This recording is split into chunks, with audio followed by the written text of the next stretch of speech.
अस्सलामुअलैकुम नाजरीन किराम।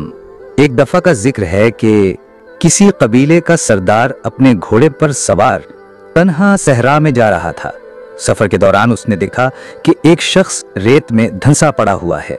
सरदार ने घोड़ा रोका, नीचे उतरा, उस शख्स के जिस्म पर से रेत हटाई तो देखा कि वो जो कोई भी था बेहोश चुका था। सरदार ने उसे हिलाया जुलाया तो वो नीम व आंखों के साथ पानी पानी पुकारते हुए कहने लगा, प्यास से मेरा हल्क और मेरी जबान किसी सूखे हुए चमड़े की तरह अकड़ चुकी है। अगर पानी ना पिया तो मर जाऊंगा। सरदार ने सोचा कि वज़ाक़ता से अजनबी दिखाई देने वाला शख्स जो इर्द गिर्द के किसी भी कबीले से ताल्लुक नहीं रखता, पता नहीं कब से यहाँ बेयारो मददगार पड़ा हुआ है। उसने जल्दी से घोड़े की ज़हन के साथ लटकी हुई छागल उतारी और उस अजनबी के होंठों से लगाकर उसकी प्यास बुझाने लगा।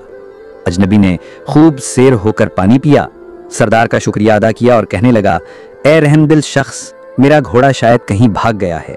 क्या ऐसा हो सकता है कि तुम मुझ पर मजीद एहसान करते हुए अपने साथ बिठाकर किसी करीबी जगह ले जाओ जहां मैं अपनी सवारी का बंदोबस्त कर सकूं।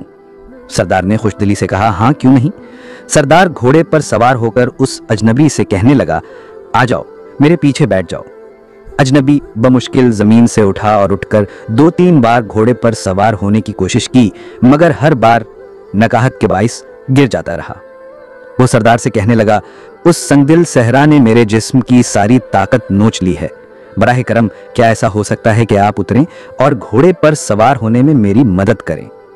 सरदार बाखुशी उतरकर उस अजनबी को घोड़े पर बैठाने में मदद करने लगा।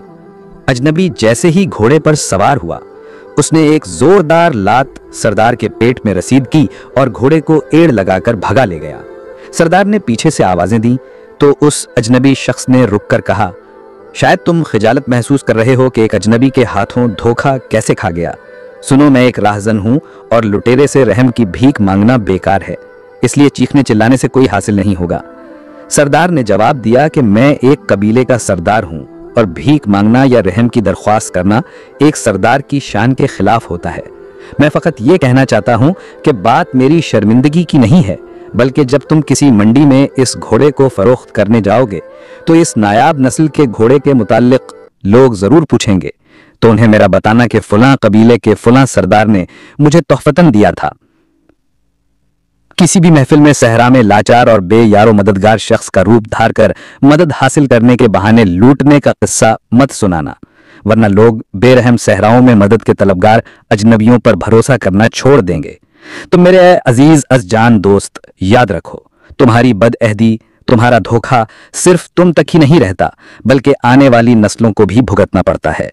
लिहाजा नेकी के बीज बो कि उसकी खुशबू से दुनिया महक उठे और तेरा घर भी उससे मुअत्तर हो। जज़ाकल्लाह। मैं हूं गुलाम अब्बास। वीडियो पसंद आए तो इसको लाजमी लाइक और शेयर करें, क्योंकि हर अच्छी बात शेयर करना सदका जारिया है। और चैनल को सब्सक्राइब कर लें। एक नई वीडियो के साथ हाजिर होते हैं, तब तक के लिए अल्लाह हाफ़िज़।